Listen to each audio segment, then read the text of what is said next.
Bonjour Jean-François Caranco. Bonjour. Il y a une tempête cette nuit, un des vents assez fort, visiblement pas trop de dégâts. Vous avez des infos là-dessus? Non, j'ai pas beaucoup d'infos, mais ça nous ramène un peu les pieds sur terre. La nature reste forte. L'homme n'est pas complètement le maître de la nature. On le voit l'été, on le voit l'hiver. Finalement, c'est rassurant. C'est un temps définitivement pas à dormir dehors et pourtant chaque nuit des personnes, y compris des familles qui appellent le 115, ne trouvent pas de solution d'hébergement en Île-de-France. Pourquoi? Pourquoi d'abord, il faut savoir combien. On a un débat avec la FNARS. Je ne vais pas rentrer dans le débat.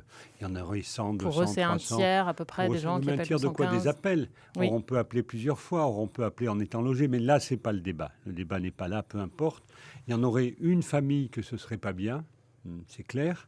Ceci dit, une fois qu'on a dit ça, il faut voir l'effort qui est fait, la difficulté d'aller chercher ces familles.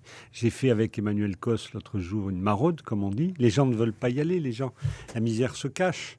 Donc, l'État fait un effort considérable.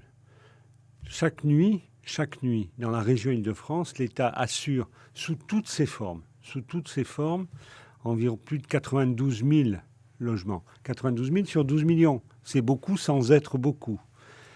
Chaque année, l'État dépense de plus en plus. Sous le mandat de François Hollande, on est passé à maintenant près de 800 millions d'euros, sur les structures d'hébergement, sur ce qu'on appelle le programme 177.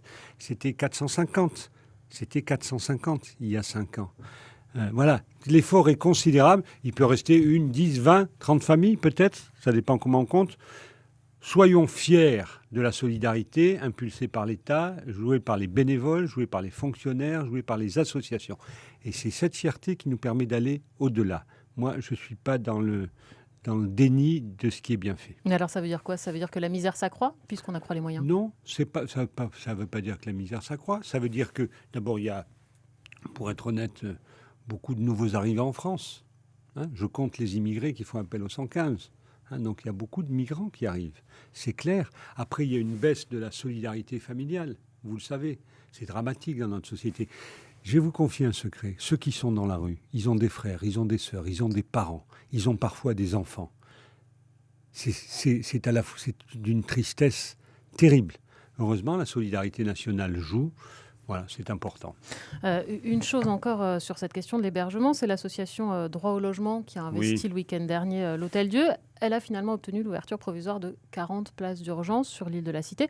Est-ce que c'est ça qui fonctionne aussi? Est-ce qu'il faut des coups de force? Mais non, mais je connais Jean-Baptiste Ayrault depuis des années.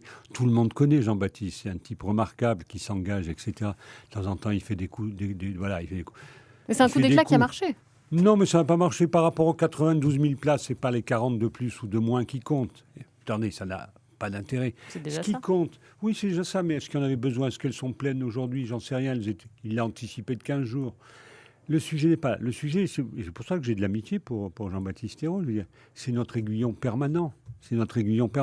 Il en faut. Heureusement qu'il y a des aiguillons. Heureusement qu'il y a des gens qui interpellent l'État, qui interpellent les élus, qui interpellent notre fraternité. Voilà, c'est bien. Ce qui est plus important avec Jean-Baptiste Ayrault, ce que nous faisons avec Droit au logement, c'est qu'on a une liste permanente de gens en difficulté qu'on actualise avec lui et sur lesquels l'État parisien fait l'effort d'aller les reloger. C'est de véritable sujet, c'est le logement, c'est pas l'hébergement. Et sur le logement, puisque vous ne me posez pas la question, Mais on va y venir. je vais vous dire, cette année 2016, record historique absolu sur la production de logements en Île-de-France, sur les mises en chantier en Île-de-France et surtout sur la production de logements sociaux en Île-de-France. Nous avons fait plus de 36 000 logements sociaux, dont un tiers de PLAI pour les plus démunis. C'est historique. Comme c'est bien, j'ai l'impression que tout le monde s'en fout. Tout le monde s'en fout pas. Et d'ailleurs, sur cette question, est-ce que c'est plus facile aujourd'hui que des maires qui s'opposaient à ce qui est du logement social dans leur commune y arrivent? Quand vous parlez de ces 36 000 places construites, Oui. est-ce que c'est aussi un blocage qu'il y a dans certaines communes franciliennes? Non, mais sur les 1100 communes franciliennes, on trouvera, et si on trouve même 50 communes qui sont contre, est-ce que c'est grave? 50 sur 1100. Il faut toujours aller aux proportions. C'est ma première réponse. Ma deuxième réponse, c'est qu'il y a la loi LCRU, elle s'applique. Et un préfet, si un préfet n'applique pas la loi, alors où va-t-on? Donc on l'applique. Puis ma troisième réponse, c'est que peu à peu, par un travail de concertation, par un travail d'approfondissement, les choses se font. Il y a des communes, on dit les communes carencées, ce qui ne respectent pas le schéma SRU. Si on n'avait pas augmenté la barre, si on n'était pas passé de X% à X plus Y%, des communes carencées, il y en a 40 en région Île-de-France sur 1100. C'est pas beaucoup. Et il y en aurait eu 6 qui sortaient, ce qui est beaucoup. Voilà. Il est 8h15, France Bleu Matin, notre invité Jean-François Carenco, préfet de la région Île-de-France avec Faustine Calmel. Vous avez évoqué il y a un instant les migrants, les réfugiés qui arrivent en France et notamment en Île-de-France. Le centre d'accueil de la Chapelle a ouvert cet automne. Vous en tirez quel bilan ? Très positif. Vous savez, j'étais réservé à la proposition d'Anne Hidalgo. Puis elle m'a convaincu, elle a convaincu le gouvernement. C'est très positif. Aujourd'hui, plus de 3000 personnes sont passées depuis le 1er janvier. Quand ça a ouvert, en octobre, novembre. 10 novembre. Le 10 novembre, plus de 3000 personnes sont passées. Dans la semaine dernière, 360 personnes sont parties du centre pour aller en province, pour aller dans la région parisienne. Donc ça fonctionne.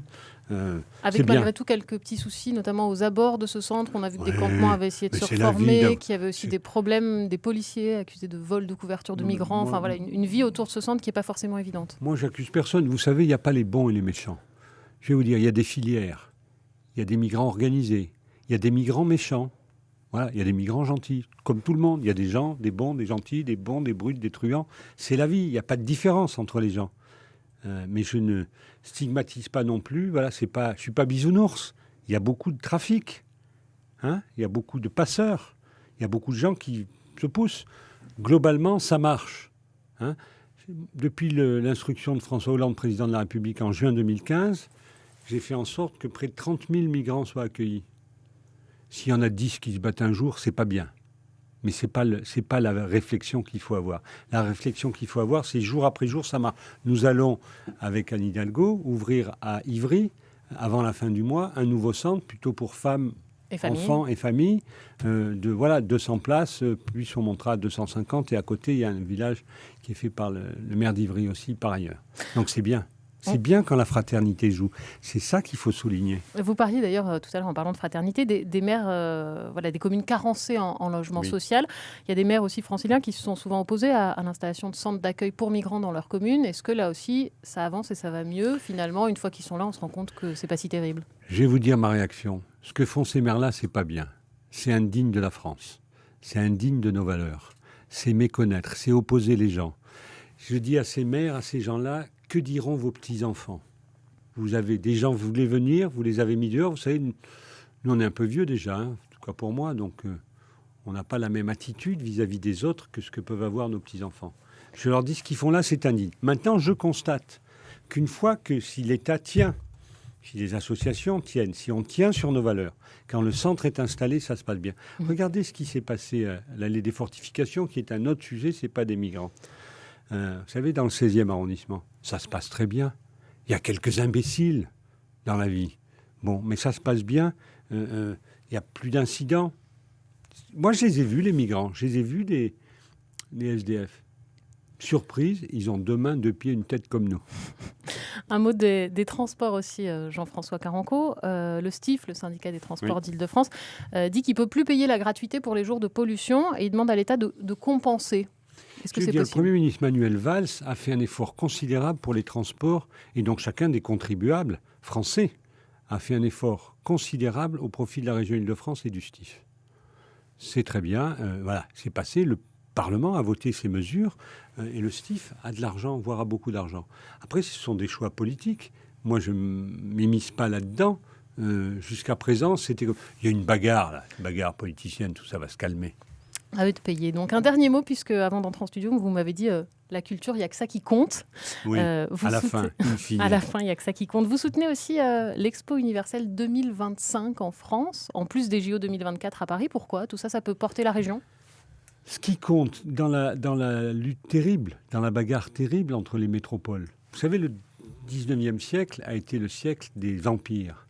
Le 20e siècle, le siècle des États-nations. Je crois profondément, comme beaucoup de gens, que le 21e siècle sera le siècle des métropoles.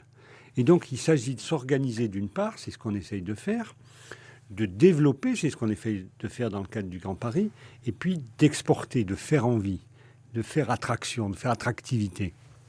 C'est le rôle des Jeux Olympiques, c'est le rôle de l'exposition universelle. À une condition, ça marchera. c'est que chacun mette son mouchoir dans sa poche, son drapeau dans son sac, pour jouer le Grand Paris, la région Île-de-France, mais tous ensemble. Ces petits débats n'ont pas lieu d'être dans la grande bagarre des métropoles mondiales. L'appel est lancé. Merci beaucoup Jean-François Carenco, préfet de la région Île-de-France, d'être passé ce matin par France Bleu. Et bonne journée. Merci à vous, bonne journée à tous.